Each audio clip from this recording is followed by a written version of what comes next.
Hi, everybody. Welcome to another week. In fact, it's the last full week of April, April 22nd. Scott Riley, the Market Update Desk. Got a lot going on this week. Let's kind of dive right into it. There are a tremendous amount of treasuries being auctioned off this week, which, with the supply that the bond market has to absorb, could add pressure to the bond market. Now, let's go through what these sales are going to amount to. It's pretty staggering. Tuesday, we have a 2-year auction for 69 billion dollars. Wednesday, a 5-year note auction of 70 billion dollars. In fact, that's a record high of 5-year notes. Thursday, 7-year bond auction of 44 billion dollars. That takes the total to a staggering 183 billion dollars of bonds that need to be auctioned off. Now, granted, the interest rates and yields are better right now for these bonds and could lead to some investor interest. But if we have disappointing sales on these bonds, it could have significant concerns for where we go here with the yield.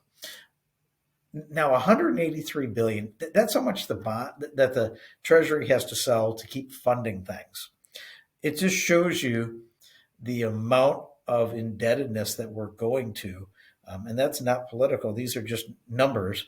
The amount that's being put into the market is adversely affecting what we in the real estate side see with mortgage rates.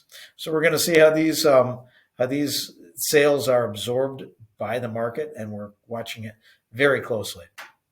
The Bank of Japan Governor Ueda also said that if underlying inflation continues to go up, they will likely be raising interest rates. They also said that they would like to find a way to add timing to reduce Japanese bond purchases. If this were to happen, could mean higher Japanese yields, which may have an influence on the global yield price for bonds.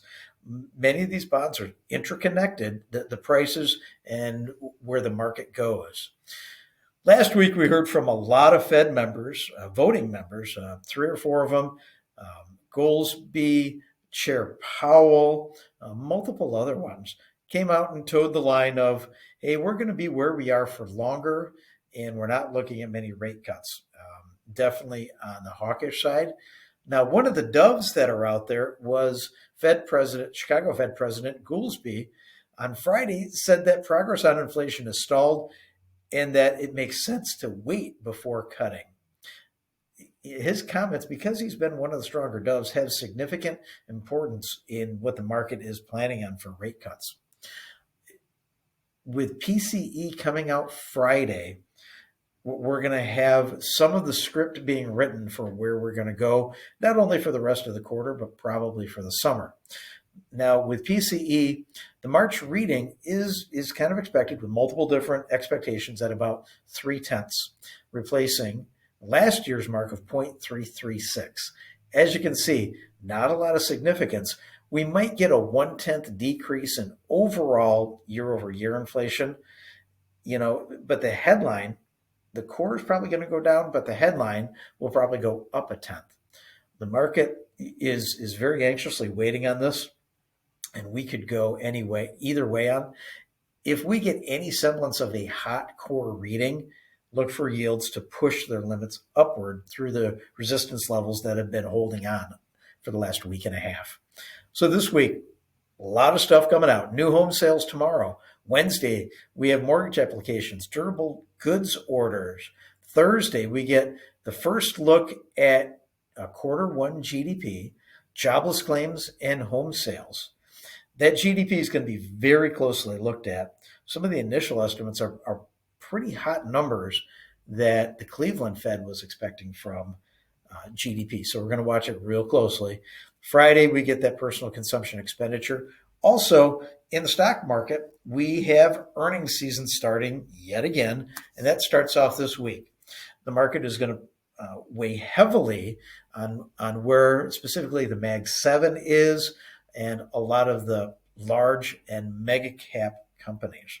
So a lot going on this week.